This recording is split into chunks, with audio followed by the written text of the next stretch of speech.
Welcome to this lesson on kinetic friction. Today, we're going to explore one of the most important forces in physics, the force that opposes sliding motion. Kinetic friction is something we experience every single day, from pushing a book across a table to watching a car brake on a road. Understanding this concept will help you make sense of how objects behave when they're already in motion. So what exactly is kinetic friction? It's the force that opposes motion when an object is already sliding across a surface. The key word here is already sliding. This is what makes kinetic friction different from static friction. Once an object has overcome static friction and started moving, kinetic friction takes over. It continuously works against the direction of motion, trying to slow the object down. Think of it as nature's way of resisting movement between two surfaces that are in contact. Kinetic friction has four key characteristics you need to remember. First, it acts during motion, meaning it only exists when an object is already moving. Second, it's smaller than static friction, which is why it's easier to keep something moving than to start it moving. Third, it always opposes the direction of motion, acting like a brake on the object. And fourth, it remains relatively constant, meaning its strength doesn't change much as long as the object keeps moving at similar conditions. Now let's look at the mathematical relationship. The formula for kinetic friction is F sub k equals mu sub k times, and this tells us that kinetic friction equals the coefficient of kinetic friction multiplied by the normal force.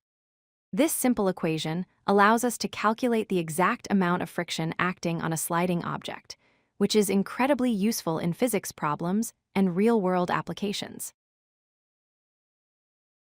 Let's break down each variable in our formula. F sub k represents the kinetic friction force, measured in newtons. This is the actual force opposing the motion. Mu sub k is the coefficient of kinetic friction, which is a unitless number that depends on the materials in contact. And N is the normal force, also measured in newtons, which represents how hard the surfaces are being pressed together. Understanding these three variables is essential for solving any friction problem. The coefficient of kinetic friction deserves special attention. This value depends entirely on the surface materials that are in contact with each other. Wood on wood will have a different coefficient than metal on ice. It's always less than the coefficient of static friction for the same materials, which explains why moving objects are easier to keep in motion.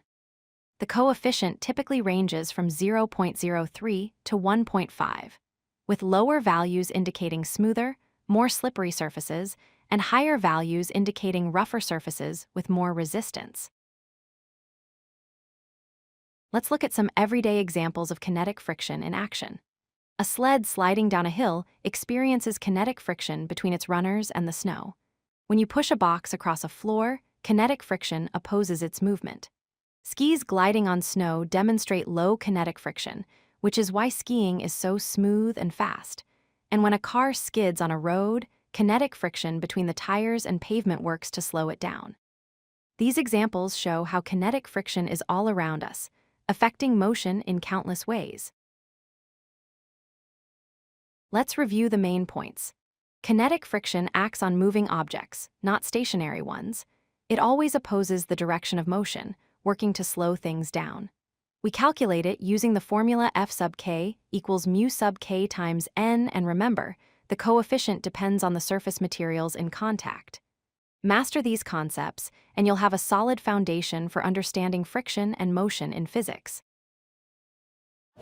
If you like this video, hit that like button and don't forget to subscribe. Visit codelucky.com for more such useful content.